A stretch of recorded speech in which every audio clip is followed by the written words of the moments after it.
47 million people are on food stamps nationwide. In Colorado, more than 500,000 are getting food stamps every month. Meanwhile, 348 shops are set up in Colorado to sell pot in the state, and food stamp cards have reportedly been used at pot shops, ATMs, at least 64 times. In the short time weed has been legal in Colorado. So are food stamps now going to pot?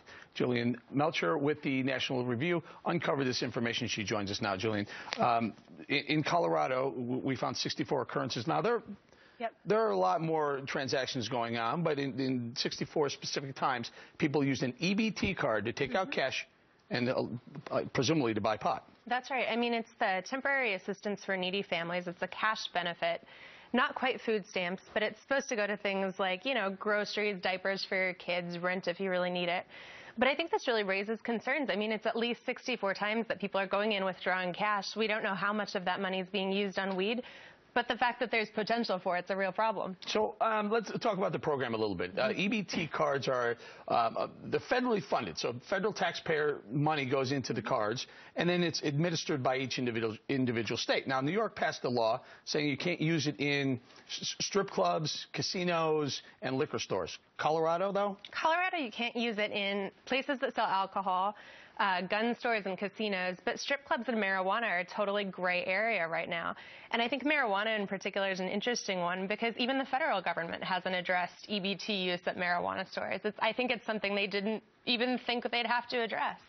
But as people are experimenting with legalized marijuana in Colorado, I think that's a real regulatory oversight that needs to be reckoned with. Sure. So, the nature of the program, the SNAP program, Supplemental Nutrition Assistance Program, right? It's actually the Temporary Assistance for Needy Families is what I looked at, not in SNAP Colorado. At all. In Colorado, correct. But if you extrapolate it on the bigger, food stamp usage went from about $39 billion in 2008 to $105 billion in 2013.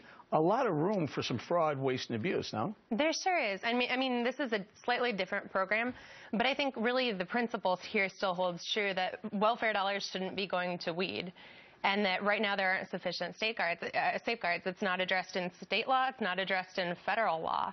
And I think that really opens up the potential for abuse, which is what we saw in Colorado. So, but isn't this what's here's the issue, right? So you can use the card.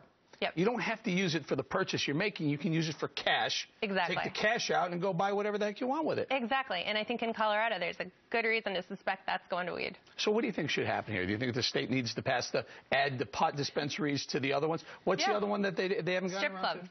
So in Colorado, you can still go to a strip club and use the cash. Withdraw cash for your lap dance. This is crazy. I think so too. So do we suspect this is going on in other states as well? Well, I mean, Colorado is really the first that's experimenting with recreational marijuana in the way that it is.